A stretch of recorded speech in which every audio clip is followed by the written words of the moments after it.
Worldwide Podcast.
You are listening to Jerry Royce Live Worldwide Podcast. Hey, thanks for tuning in. You live at the breakfast table with Passa Jax.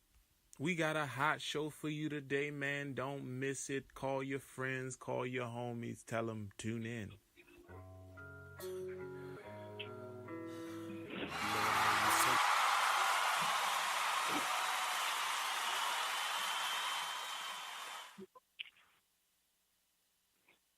Good morning. Welcome back to the Breakfast Table. You're live with Pastor Jack. I got Sam.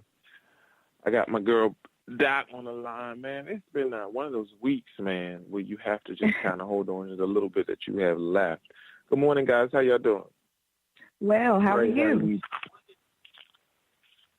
I can't complain. You know, I got a chance to see 50 Shades of Freed yesterday. It was good. Anybody else get a chance to? Now, I know we're all anxiously anticipating the arrival of Black Panther. I read that Black Panther has added $89.3 million to Georgia's economy. That's some money. Wow. That's squat. That is Anybody y'all gonna see Black Panther? Y'all gonna see Of the course. Panther movie? Okay, cool. Yeah. Of course. Is it sold out? Is it sold out where you guys are? Yes. No. For weeks. No. Oh, really? Yeah, well, it's not sold out here. No. Go figure.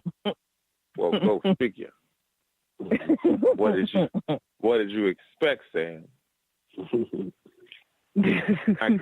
I can see if you were doing a capital campaign to galvanize those Tennessee black bodies, but you can't. It's just something that you just can't do. All right, but I can't wait to see Black Panther. I think that I think it's already proven that if black people can champion behind something, indeed we can make a major move and shift in the direction that we need to go. This is the discussion and the question that everybody has. So what are we wearing to this? Are we wearing all black? Are we doing the Huey Newton, the Sophie Tomar thing? Or are we wearing our African attire from the motherland? What are we doing for this movie? Well, let's Black America needs to know, and we need to be together on this. Real quick, before we got to realize this, and y'all know this for a fact. Let's just look at this movie as all of the cousins coming to the family reunion. And you send out an email blurb or some type of correspondence to all the cousins saying, hey, Mama want us to wear purple and white because that's Mama color. And everybody, okay. It's always that one family. And in this case, it won't be just one family because we're talking about all our cousins across the country. So it's going to be that group of cousins who it's like that. I know good and well you got the email. But instead of you following the instructions, you went and put on pink because you mad with somebody else, first of all. Second of all, you don't care about what the rest of the cousins doing, so you just want to come and turn up and get drunk. So you know you're going to have that cousin at the theater who going to be loud, who got their own lunch, who don't care about the next cousin next to them. So my thing is this. Let's not be more concerned about what the cousins are wearing because, you know, your cousins, they can wear what they want to wear anyway. Let's make sure that the cousins know that when we're going into this theater, don't be movie hopping. Don't be going into once Black Panther over. Don't be going into other theaters being rude and ghetto. Ain't no yelling in the theater while you're there. No drinking. If I smell 1 ounce of weed, I'm going to have a problem. This is not what we're going to do, family. We're going to enjoy seeing our cousins on the screen. That's it. Amen. I feel like this, we all family, man. But and I know that I've seen the posts and the reports about what is everybody gonna wear. We know how to dress, and the black community. We gonna spend unnecessary money on having the latest outfit. My concern is, are you going to embarrass me, cousin? Yo, stop all that talking, cuz. So can we talk about that? Can we talk about the rules of the game first? Sure, why not?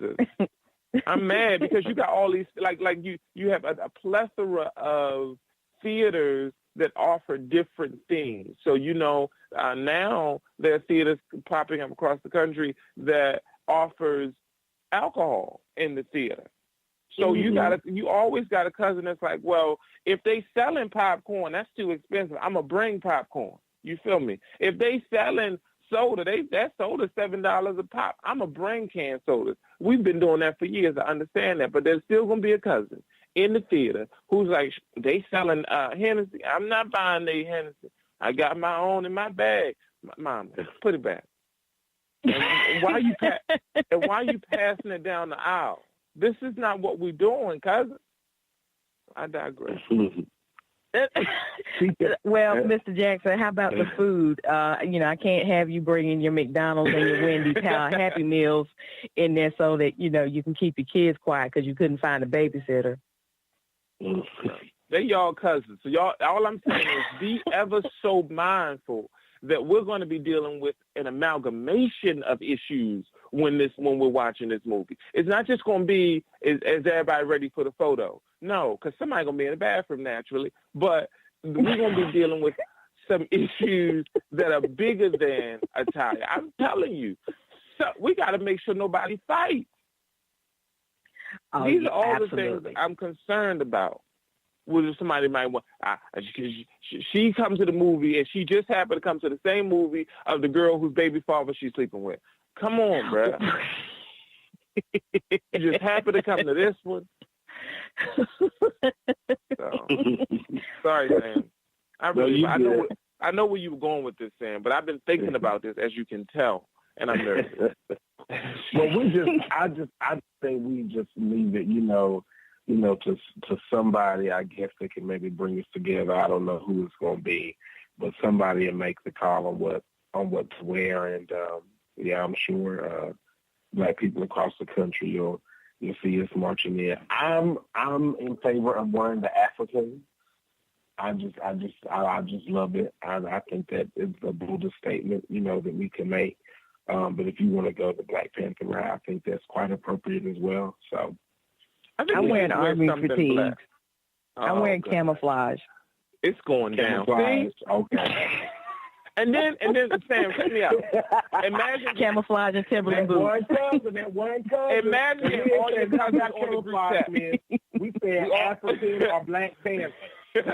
We all on the group chat. And what we wearing? I'm wearing army fatigue. Fatigue. No, good. Camouflage. Camos. Good. You ain't just hear us go on and on about what. And listen, I have to be ready for whatever. Sam, I have to be ready. In this case, it's always your favorite cousin. See, it's like the one that's like, yo, and I thought I was going to be able to talk her into the right thing. No, yo, because I'm wearing fatigues, though. I'm wearing my camera because they keep, no, and you know what, because Blank's got me effed up, yo. Okay. All right, yo. Yes, okay. and people play too much. But you ain't done nothing yet, though. Like, so yeah, Sam, Doc just proved my point. Just in case. I think she did that just because she is intelligent, and I think she knew that was going to take me from. She's sitting there. I know what I'm gonna say. They talking about wearing black and African regalia. I'm gonna wear camouflage. No, babe. We talking about. Help us look. So yeah, camos and my Timberland boots. Now you forgot my boots. Always the favorite cousin. It's like that. But Mama said wear purple and white. I know, yo, but I ain't got no purple. Okay. But you don't got fatigues either. You gonna go buy that? You gonna go buy fatigues? Speaking of our cousins, go ahead. No, go ahead. I was saying, speaking of our cousins, you know how when you have that family gathering, you always got that one cousin or a family member, I should say. Mainly, that's most of the time it's family members that are kind of up in age. They just get to the point where they just want to just tell everybody's business. Mm-hmm. And everybody gonna say that too. Mm-hmm. Yeah. So let's talk about Quincy Jones, y'all, and this interview with Vulture Magazine. What's that about? What is Quincy Jones? That's our uncle at the party who looking at his nieces, but because he don't remember they his nieces. And I just can't believe. I mean, you just called everybody out. And you gotta be like, that's your niece, Oh, that's who that? That's your sister granddaughter. Okay. You know what I mean? That's what don't remind me. But I'm just saying, like, really, like, this is like he was saying some major stuff. Yeah. In this interview, like some heavy stuff. He said, what did he say about? He said Michael Jackson was greedy. Michael Jackson was greedy. He said he stole songs. Said he stole what was it, Billie Jean, and another one. He stole something from Donna Summer. Then he goes on to talk about how he dated Ivanka Trump. Oh God, yeah. And then goes on to talk about Richard Pryor's sexuality and Marvin Gaye and Marlon Brando. I mean, it was really, really, really exposing, and it sounds like dementia. Me. It just sounds like he's on the onslaught of maybe dementia or Alzheimer's, and that's what I was thinking as I was reading. Yeah, he's forgetting that certain things you keep, in the group text. You don't right. You don't tell the world. You don't tell the other side what we do. That's like what Mama used to say. When you leave this house, whatever happens in this house stays in this house. Absolutely. You know what I'm talking about? And he forgot that, and because he got old, and he might be battling issues that we don't know about. And then you got to sit back and think. Imagine Quincy Jones and Ivanka. Now, I'm not putting it past either of them, but really, dude. I mean, that White House hasn't issued a statement regarding it, so. It has not? No. I mean, I've searched. They haven't addressed it, so. Well, they fired Omarosa 3 times before she was brought to the White House. If I fire somebody 3 times before I'm elevated to a higher office, that's the last person I'm going to call for anything. I'm the dumb one for hiring her back after firing her the first time. There was a reason Absolutely. I fired her. And so well, unless you have dementia and you forgot. Yeah. Well, now I know y'all saw that thing blow up in the back of his head. Now, what was that about? Y'all ain't see his head blow up going up to the Air Force One? No. Uh-uh. Oh, I missed it. Yeah. So he's going up the stairs leading to going into the plane, and the wind is blowing on him. And as he walks up the stairs, and this is reported on CNN and other places, as he walks up the stairs, the back of his hair completely flips upward. So you my goodness, nothing but a bald head under there. And he tries to play it off when he gets to the top of the stairs. He wants to fix it, but he knows that if he fixes it, it's going to bring attention to it. So what he does is he turns around halfway, waves, and then hurries into the plane. And so that's the smartest thing he's done during his administration. That's the smartest thing he's done. Hurry up and run, Donnie. Hurry up and go. Hurry up and go. I'm sorry, man. It's time for breaking news, man. Sam has been dancing around and I've been interrupting him because he got a lot of stuff that I want to talk about. So I'm going to shut up and let Sam get through his breaking news. My fault, Sam. Oh, no, you're good. So this coming in from the Washington Post. This week, state of Maryland offers $100 million to settle a decade-long case involving the state HBCUs. Governor Larry Hogan made the offer on Wednesday to finally settle the 12-year-old lawsuit dating back to 2006. And basically, what's the story behind it? Alumni of Morgan State University and other HBCUs from the state of Maryland filed suit against Maryland because they were spending disproportionately on their, PWIs. Is that the political correct term to use now? Everything changes so much. Yeah, it is. Okay, PWIs, yeah. So they were spending disproportionately on their PWIs versus their HBCUs, and they took them to court. And they've been in court for the past 12 years, and the state of Maryland has offered them $100 million. And next, I believe that the complainants in the suit have rejected the settlement.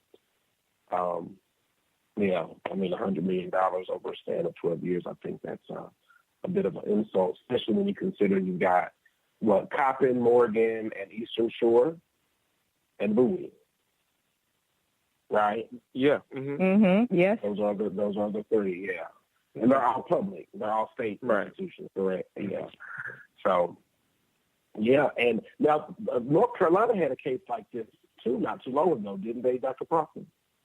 Yes, but, of course, no one knows where we are on that. I'm very impressed with the state of Maryland, the HBCUs there, coming together to say, hey, I remember, well, not I remember, but back during the 60s and the civil rights movement, we were talking about being equal and not necessarily being equitable And, you can equally have nothing. And that's what they have equally had, nothing. So now it's time to fight for equity to where we want to say, hey, if this is the budget for education, we are an educational institute as well, or institution as well. So we want our fair share. We don't want to be equal. We want equity, which is what the Black Arts Movement was talking about. Equity, because we can equally have zero, and all of us have zero. Yeah. It's a Jedi mind trick. We all equally broke. Yeah, absolutely. Right. But you are equal. But you're equal, which is what you wanted, right? So that's what they wanted. They didn't say anything about money or equity. Absolutely. Absolutely. Say the PWIs or the majority institutions were fighting for equity. So we missed that memo. We didn't get that email either, Mr. Jackson. Yeah. And some of us don't check emails. Yeah. I think what the Black community is afraid of is that bill collectors have started sending out emails. I ain't get an email yet from a bill collector. And they so are I getting think clever. Good. They're getting swift. They're coming a bit swift. But they're not sending out emails just yet. So we can rest assured that if you get an email from Black Twitter or the Black community, it's coming from us. It's from us. We need to have a listserv anyway. We need to have our own database of all things Black. Black hair care products, Black businesses, Black, schools, things like that, all churches, all things Black, so that in the event that somebody's having a black breakdown, they can just go right on the little app and get what they need to satisfy their Blackness. Now, who's going to use that SOS. This is what we do in time of emergency. All Black people, y'all know Mama can't run, so don't be trying to make it. Just listen. Put in the basement. Grandma too. Mama and them. Mama and them. We gotta look out for them, man. Yes, we do. Trump Absolutely. don't care. Absolutely. At this, we might have to come up with a plan for DACA. See, because what DACA, what the Dreamers are fighting for, is an opportunity to live in a land that, and in some instances, they regard as a paradise or a dream country. What Black people have come to realize is this place ain't all it's cracked up to be. And it's nice, and we love America because we've become acculturated and assimilated and all those kinds of things. And many of us would not move back to Africa if we were paid to do it, because we would not be able, in some instances, to fathom a new lifestyle outside of America. But the truth is, persons can make a good life wherever they are in the world. I'm not saying that, dreamers should not have, because they're here, they belong here. But I've come to realize about America that it is not all that people make it out to be. And it's a major separation of us against them. And if you don't have the money that the 1% has, you're just trying to make it. That's all. You hand over fist, one step at a time. And so I pray for dreamers. I do pray for dreamers most nights, and this is because most of my Spanish-speaking students are dreamers. And so I would be remiss if I said I didn't have a heart in the matter.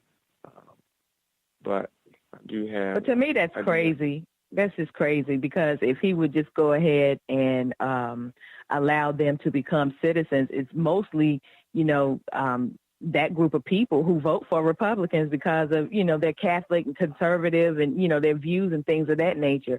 So, right. I'm kind of torn with that, because if they leave, then what you do is you allow, white people and whiteness to, further spread and have more power, because we live in a capitalist society. And then if you keep them here, it's almost like, well, then you got the Republicans that might just stay in office because, of course, we know our brown sisters and brothers, outnumber us. So it's kind of like, what's the lesser of the two evils? Right. Good point. So you got white privilege or from go ahead. No, you go ahead. Okay. Well, I was saying, the lesser of the two evils, is it white privilege or white privilege? Well, right. Which are you going to live with? You want white privilege, or you want white privilege with a little extra side of white privilege? Right. Extra white privilege, like the whitest white privilege on the side. Absolutely. People when they eat, they like to dip their food now, so they want to make sure that it's got white privilege on it. It tastes like white privilege, but every now and again, I want just a little more white privilege. So just in case I miss a spot. Right. I need and Mama can't let us leave food on the table, on the plate, so we got to make sure you get all of it. Eat it all. All your food. We're not wasting no food. Absolutely. People dying in the world. Can't waste that food. Better eat that whiteness. Consume it. White privilege. Consume it at all costs. And only what's in me can come out of me. So. Absolutely. Whoa. Absolutely. That was deep. Wow. Are we going to break? No. Okay. So George Gaskin, the district attorney for San Francisco, Wednesday announced that the city of San Francisco will immediately dismiss all marijuana-related misdemeanor charges and convictions going all the way back to 1975. Oh, wow. I think that this is what you call real restorative justice. Everybody's getting all excited about legalized marijuana. I think that's cool, but I don't think that does anything for the people that were wrongfully convicted. And the criminalization of marijuana was used to, disenfranchise our black men. And I don't think we can legalize it without doing something, implementing some true restorative justice on the back end for those persons who have been convicted and are facing these misdemeanor charges. So I applaud you, District Attorney George Gaskin. Thank you for making this bold move. I think this is great. Yeah. Well, I mean, you still got to go further than that. You're taking the people out of jail, but, if you're legalizing stuff and because it's still illegal, you can't take your money to the bank and, take apart or pay your taxes on it, which I'm regretting. I wish April 17th that day didn't exist because, I already know I'm going to have to pay back some money, although I didn't get any money. I'm going to have to pay something back. There's just other things to me that have to go along with that or should be an addendum to, or I don't know, some special provision as well, because again, it's like you do one thing, but that one thing is not enough. It's just not enough. And then the damage that has been done to all of those people who couldn't get jobs, or, if it's depending on how much it was, if it's a felony status, you can't go to college and get financial aid, and, things like that. So it's like, what are you going to do about all of that, especially if you're going back to 1970? 75. 75. Okay. Well, I was only 4 then, but still, I'm sure I've been impacted by it some kind of way. I want my 40 acres. Exactly. I want all my uncles back. I want all my uncles. Thank you. Thank you. Some of my aunts.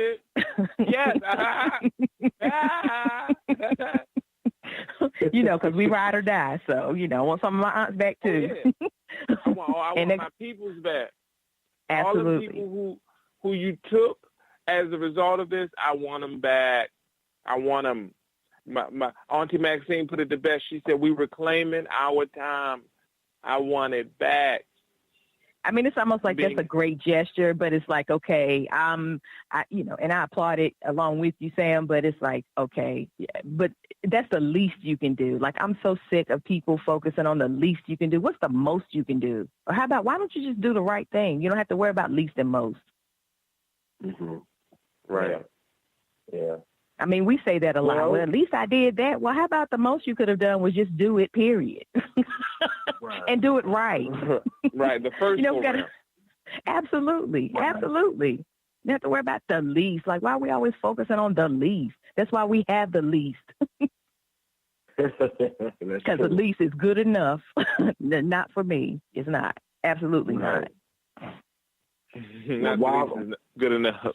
Go ahead. I'm sorry. While they are doing that on the West Coast, we have in the state of Florida a landmark case. The U.S. District Judge Mark Walker has found the Florida system for restoring felons' voting rights to be unconstitutional. This suit was brought against the state of Florida in 2016 by 8 convicted felons who served their time along with their parole, paid all of their restitution fees, and then made applications to have their voting rights restored, and were still denied on some type of technicality. So they took their case to the federal court, and Judge Mark Walker this last week, declared Florida's system for that to be unconstitutional. Now, when they're going to create a new system and what that means, I don't know, because we all know from history, I mean, a lot of times legislation doesn't pay attention to what the courts have to say. But I do think it's great that it's on record that the federal courts have given their opinion about how Florida restores voting rights to its felons. So we just watch and wait and see what happens. Absolutely. Hey, Doc, you were going to say something? No, just it seems like Florida always has something going on. But, you know, if that's that, look, the state of Bush, then it's always got to be something. But, and I just didn't think that it could get any worse than the Bush family. And then here comes Trump. So you got to be careful what you say, what you wish for. Just like, oh, how low can we go? Well, there's always lower. Yeah. And still problematic. I would like to see something. I would like to see if the state of Florida is going to address this whole stand your ground. Absolutely. Again, you put something in the news, but you got larger issues that are still hurting people even more, that you get these lawsuits and what have you. I would like to see them address stand your ground as well. Yeah. And actually start prosecuting people for standing their ground, like on city property. Like if you're in the street, that's not your ground. Right. You know what I'm saying? None of these people getting killed in somebody's yard. They get killed in the street. Like, you don't own the streets. It's just as much the person that you shot than it is yours, which means it belongs to neither. Like, can stand your ground actually mean on your property, in your yard? Or how about in your house? Right. And then this is what really kills me. Trayvon's father was a homeowner in that community. Absolutely. And it didn't even matter. You know what I'm saying? Like, his dad owned property in that housing development, along with George Zimmerman. Trayvon was standing his ground just like you were standing your ground. You was just the one with the gun. Absolutely. Mm-hmm. Absolutely. But don't get me back on that. Let's. Trayvon turned 23 this week. Yes, he would have. He would have. And Sandra Bland turned 31. Yes, all their names. All the names. I mean, let's offer up a real quick moment of silence for the birthdays of Trayvon Martin and Sandra Bland.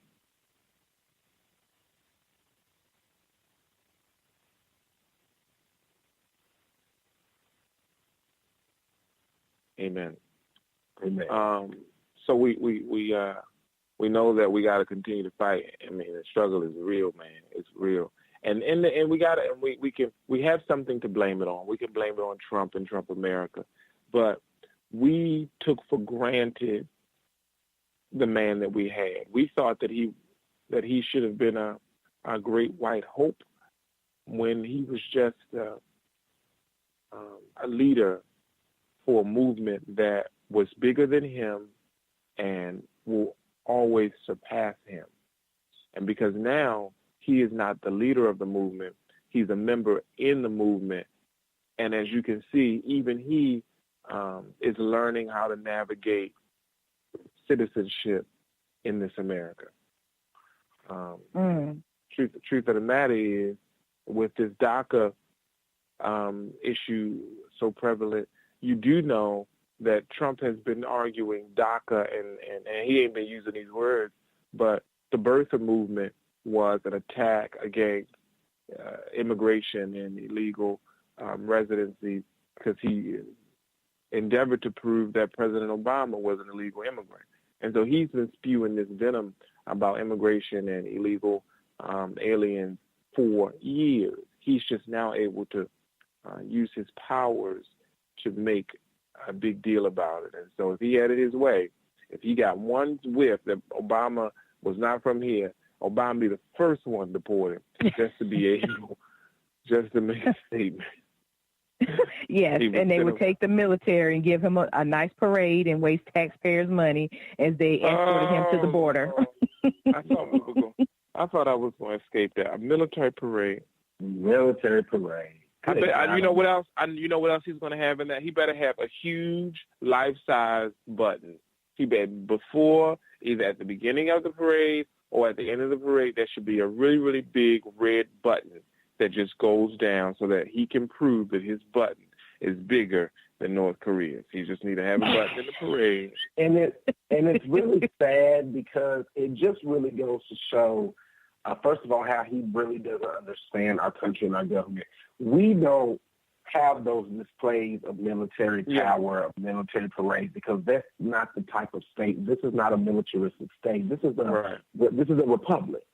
Right. So while we do have a military, and we do have parades in times of war as our troops, bidding farewell to our troops as they're going off, but we're not at war, officially right now with anyone. You see what I'm saying? So him wanting to do this military parade, it's just, he's showing really who his role models are when it comes to world leadership.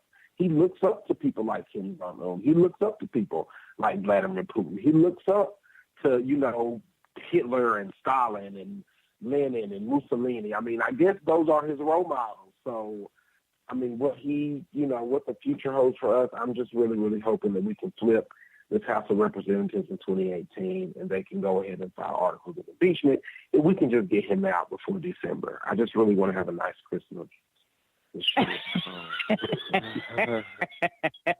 I would like to have one too, but my thing is, who's going? February, because they won't be sworn in until January. So yeah, let's say February, March of 19. Hopefully he'll be out of there. So right, but who's going to go to that parade? And then what are you going to do? Like, who's protecting us while everybody's marching for the president?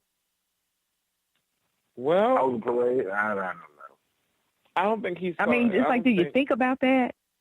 I don't think he cares. All he wants is a parade. It's like a baby.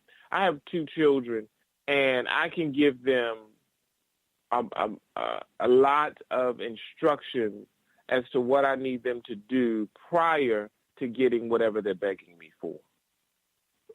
But they don't hear what I'm saying. They only want what they want. And so I'll say, no, you cannot have a lollipop until. My daughter will come back and reinforce the conversation and say, Daddy, I got to wait. Now, I never said wait. I said you can have it when you do X, Y, and Z. Okay, so Daddy, you told me I can have it later? See, I never even said later. I said you can have it. So if you go and clean and pick up your toys now, you can get it.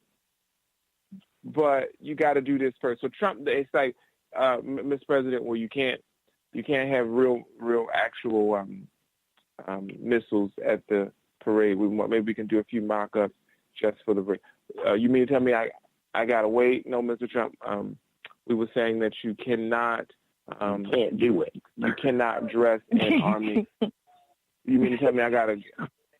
No, Mr. Trump. We were saying that you cannot do this. Oh, that's not how this works. Who do I talk to? You're talking to the right people, Mr. Trump. And we're telling you. Not any of this works. That's not how this works. That's not how any of this works, Mr. Trump. But we gave him a parade already. It was called his inauguration. Like, he needs to accept it wasn't that. enough people there. Well, of course, but it's not going to be anybody at this one. So was it going to keep him parade so people show up? Even federal employees, if they got to take liberal leave to go, they're going to take the liberal leave and they're not going. They're not going. They're not going. I know one thing. I'm not showing it as a historical movement, a historical point in the life of America in my classroom. I'm not discussing it as a point of privilege to my. I'm not changing my lesson plan just because of it. I'm not turning on the TV so they can watch it, and so my kids will be uninformed as we deal with our Black History Month projects, where they must become a member of Black history. So they cannot give me Dr. Martin Luther King was born on. They must say, I am Dr. Martin Luther King, and I am Sojourner Truth or whomever, and I was born on. And they must look that way. So my kids are busy. They must look like whomever they're becoming. They must become that person, and they must present it before the school. We don't have time for Trump's war and his military parading. But it's an insult, though. I mean, I don't know how many children you have in your classroom that have parents that are in the military or have lost parents, from going overseas to fight or just lost them just to, just accidents. But it's like you can't, a parade, really.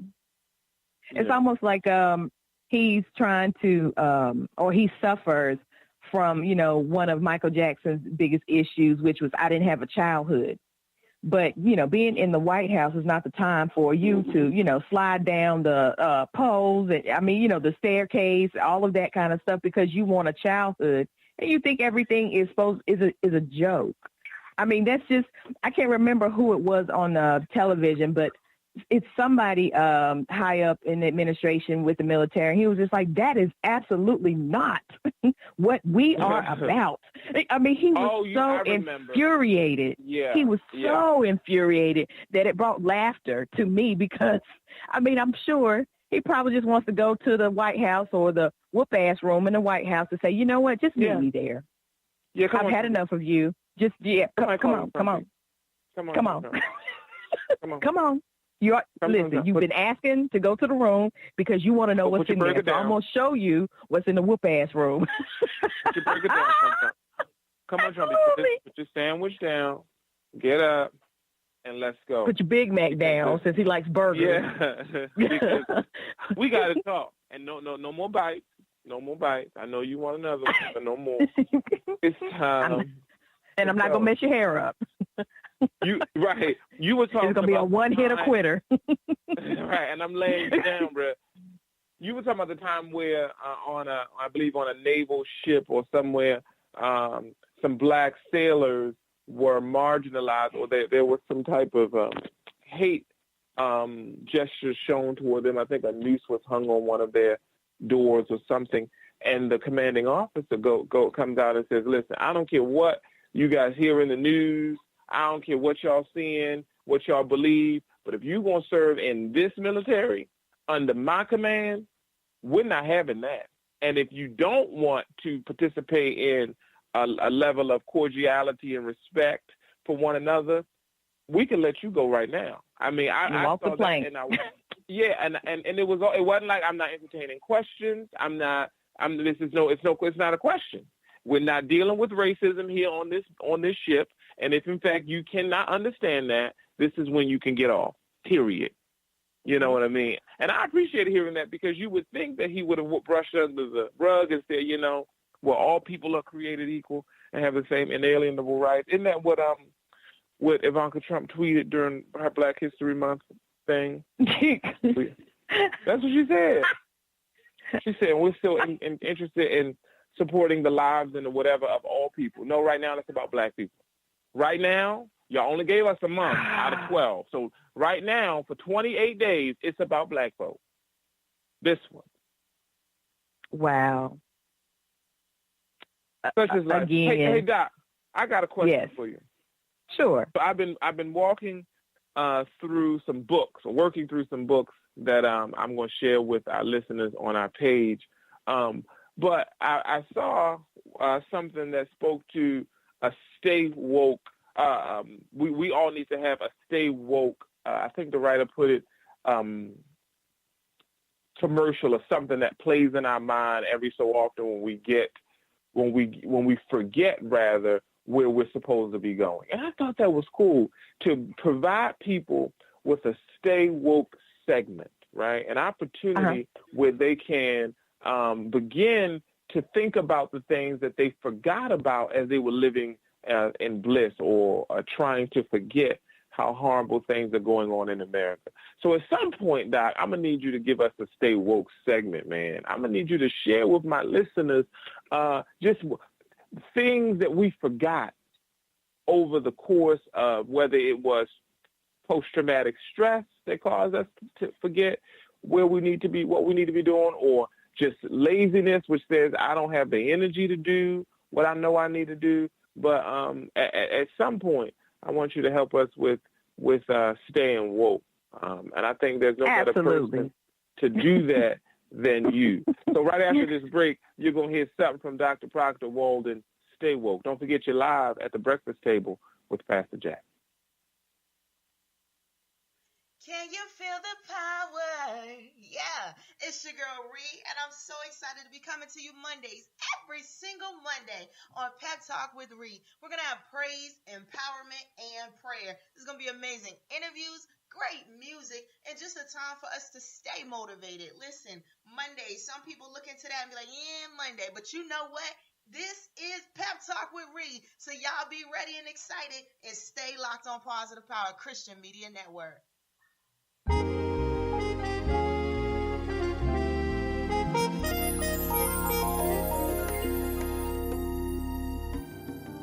On my knees I pray, Lord, please make a way.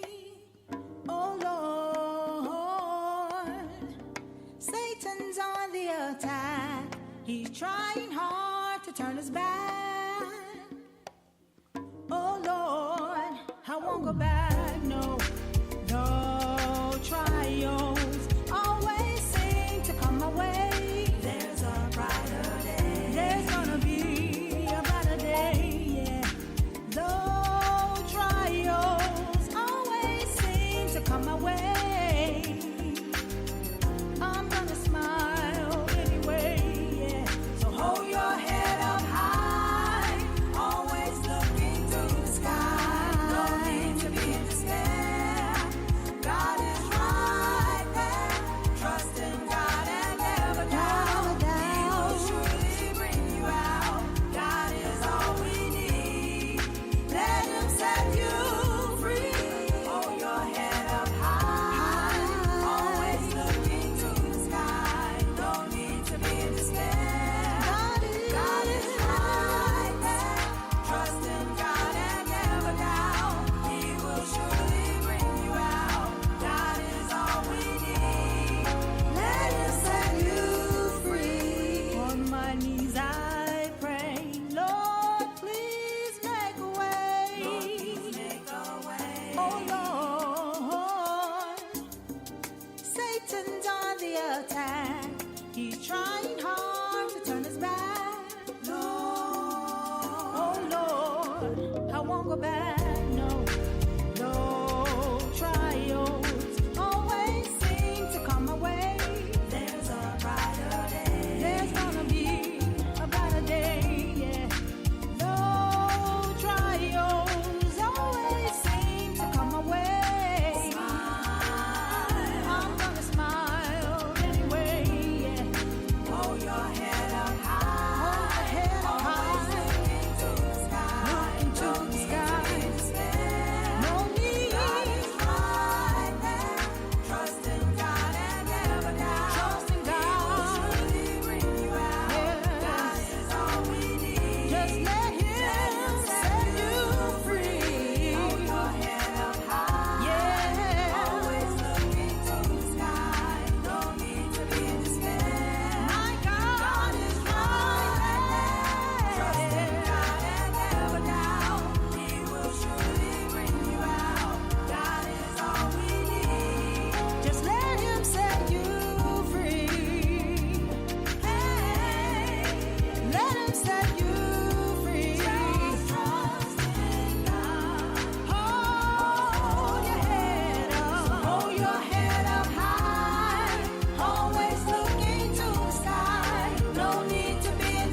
Welcome back to the Breakfast Table. You're live with Pastor Jack. We're going to end our segment today with a Stay Woke segment from Dr. P. Dr. Proctor Walden is a professor at Claflin. Am I right? Claflin University? Yes.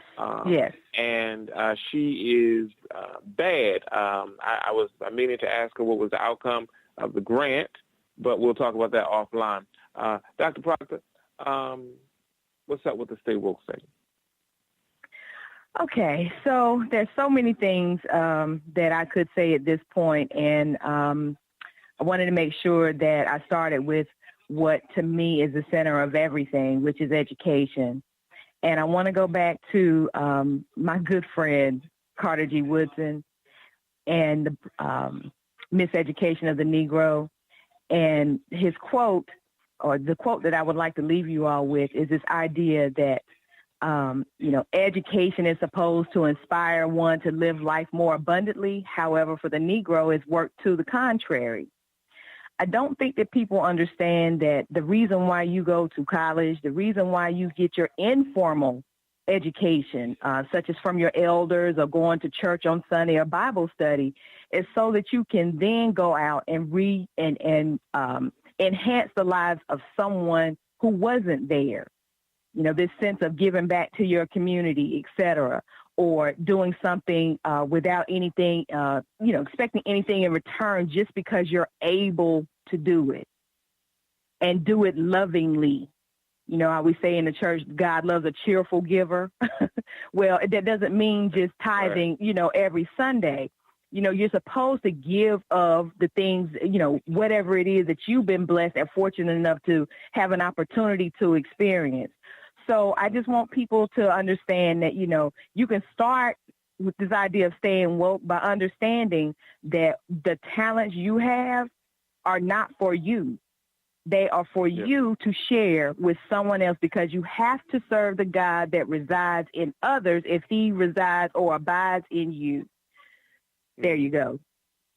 I'm going to drop the mic. Wow. You have to, okay, I'm going to just, okay. Listen, guys, you've been on at the Breakfast Table with Pastor Jack. You can hear, you can tell that we're passionate about what we do, and we're serious about taking and progressing and moving the Black agenda forward. If you have any questions, concerns, comments, or you have anything that you want us to talk about on the show, hit us at H2WPJ. That's a H2WPJ on Facebook and Instagram. On Twitter, you can find us at _H2WPJ. Again, you were live on the Breakfast Table with Pastor Jack. God bless you. See you next time.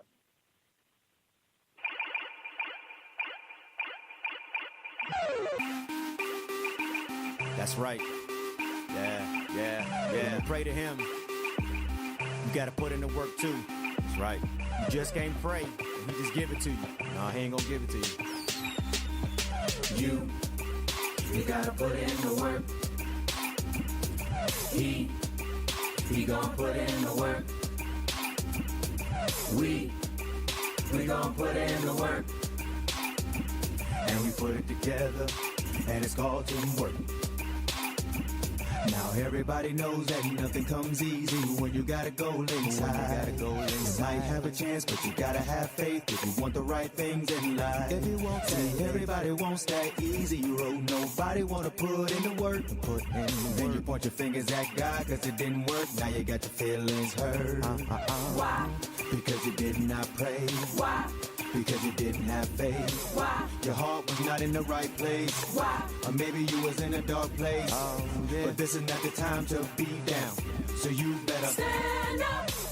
You better turn that frown upside down. And you better man up. You gotta put in the work. He gon' put in the work.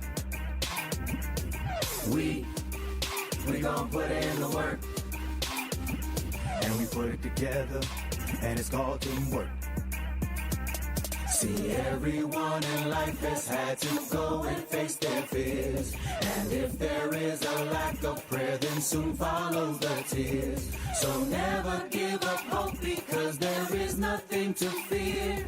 Just put in the work and you will see it all so clear. Oh, so clear. But wait a minute, you got to focus on you. Oh, so clear. And when you plant that seed, that's when he'll come through. Oh, so clear. There is no I in you, so you better team up. Oh, so clear. I got the perfect partner for you. Just look up. You gotta put in the work. He gon' put in the work. We gon' put in the work. And we put it together, and it's called teamwork. W. Means you're willing to fight for it all. O. Means outlasting every downfall. R. Means resurrection, God all up in this place. K.